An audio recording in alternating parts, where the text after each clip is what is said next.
Je vais vous présenter aujourd'hui un texte très intéressant de l'Évangile de l'an 2000. Est-ce qu'on a trouvé l'arche de Noé? Tout récemment, j'apprenais qu'Indiana Jones est encore en train de chercher l'arche de Noé. Que plusieurs personnes cherchent l'arche de Noé. L'arche de Noé. Le texte que je vais vous lire de l'Évangile de l'an 2000 nous donne peut-être une autre orientation de ce qu'est véritablement l'arche de Noé. Alors, écoutez ce texte que Jésus nous propose dans l'Évangile de l'an 2000. Puis par la suite, on va s'interroger ensemble sur le contenu véritable de ce qu'est une arche de Noé. Le royaume de Dieu est l'arche de Noé. Il y avait un jour un homme nommé Noé. En ce temps-là, tous les hommes étaient corrompus. Seul Noé et ses enfants étaient nobles et bons. Ils vivaient selon les commandements de Dieu. À cause de la corruption universelle, Dieu avertit un jour Noé qu'il avait projeté de détruire tous les hommes au moyen d'une inondation. Mais parce que Noé et sa famille étaient des hommes justes et bons, Dieu ne voulut pas qu'ils soient anéantis avec tous les hommes méchants et corrompus. Dieu prévient donc Noé et lui demanda de se construire un bateau où il pourrait trouver abri avec toute sa famille et ses animaux domestiques pour le jour où viendrait l'inondation. Le bateau de Noé était terminé. Noé y était entré avec toute sa famille et ses animaux quand les pluies commencèrent à tomber sans interruption pendant 40 jours. Les eaux recouvrirent toute la terre et seuls Noé et les siens furent sauvés de l'inondation. La nouvelle arche de Noé, c'est le royaume de Dieu où sont invités à entrer toutes les personnes humaines de bonne volonté, les justes, les pécheurs, les publicains, les pauvres et les riches. Ceux-là seuls peuvent y entrer qui acceptent mon amour sauveur et qui veulent vivre comme des fils de Dieu. Tous sont invités. On y entre par la foi et par le repentir de ses fautes. On y progresse par la loi d'amour qui fait rechercher Dieu et servir ses frères. On y arrive à la perfection par l'accomplissement de la volonté du Père céleste. Ce fut mon idéal sur la terre. Me voici, Père, pour faire votre sainte volonté. Dans le royaume, le guide est la vérité, que je vous ai enseignée de la part de mon Père. Cette vérité, la lumière intérieure de l'Esprit Saint, vous la fait comprendre progressivement jusqu'à ce que vous la connaissiez en plénitude, nous dit Jean. Alors vous êtes affranchis de toutes les contingences terrestres et même les catastrophes universelles ne peuvent plus vous atteindre.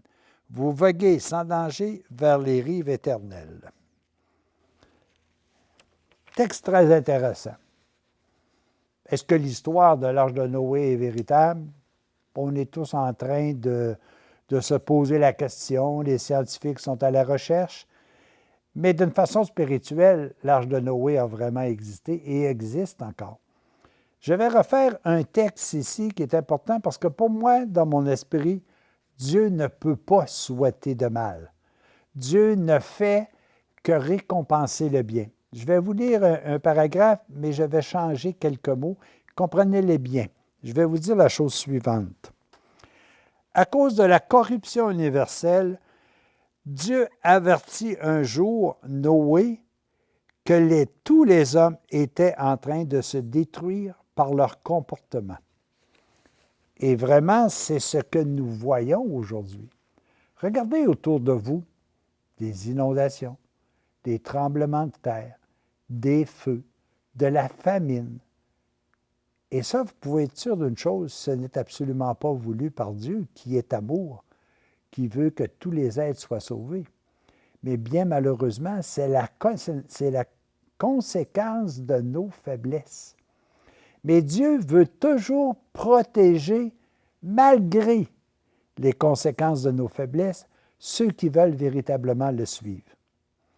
Alors, il nous dit à sa façon, « Je vous ai préparé une arche, je vous ai préparé un bateau qui va vous permettre de flotter malgré qu'autour de vous, tout semble être en train de se détruire. » Ce bateau, c'est qu'à l'intérieur de vous, vous puissiez véritablement, toujours, peu importe ce qui arrive autour, vivre dans la paix, dans la joie, dans l'harmonie, en disant que ce que vous faites, chaque acte d'amour, c'est un matériel qui vous permet de construire votre propre bateau, votre propre arche pour vous protéger de ce qui arrive autour de vous. Vous voyez, sur la Terre aujourd'hui, sur la Terre aujourd'hui, il y a énormément d'événements terribles, des catastrophes. Pourtant, il y en a qui, tout en étant amour, ne sont pas nécessairement atteints. Tout en étant amour, ils font à leur façon des actes pour aider les gens qui sont dans le besoin. On ne se fout pas des catastrophes universelles qui se produisent, mais à notre façon, avec les pouvoirs que l'on a, on peut aider. Et pourquoi on peut aider? Parce que nous avons construit un bateau, nous avons construit un arche qui nous fait voguer au-dessus de ces événements-là et qui nous permet véritablement d'aider. Pourquoi le faire?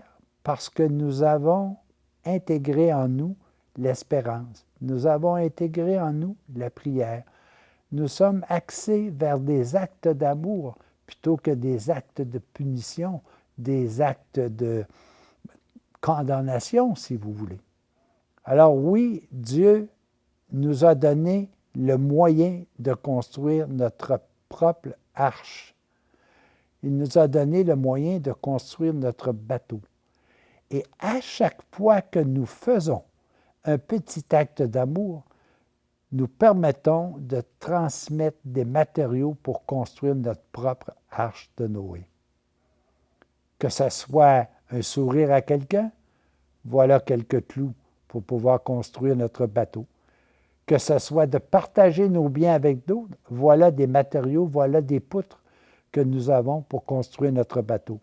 Tous ces actes d'amour vont nous permettre de ne pas être totalement atteints négativement par ce qui se déroule autour de nous et qui est catastrophique, mais vont nous permettre surtout de pouvoir aider tous ceux et celles qui voudront embarquer dans le merveilleux bateau de la divinité, de l'amour qui vous habite sans cesse. Soyons des constructeurs de notre propre arche de Noé. À tous et à chacun, bonne construction.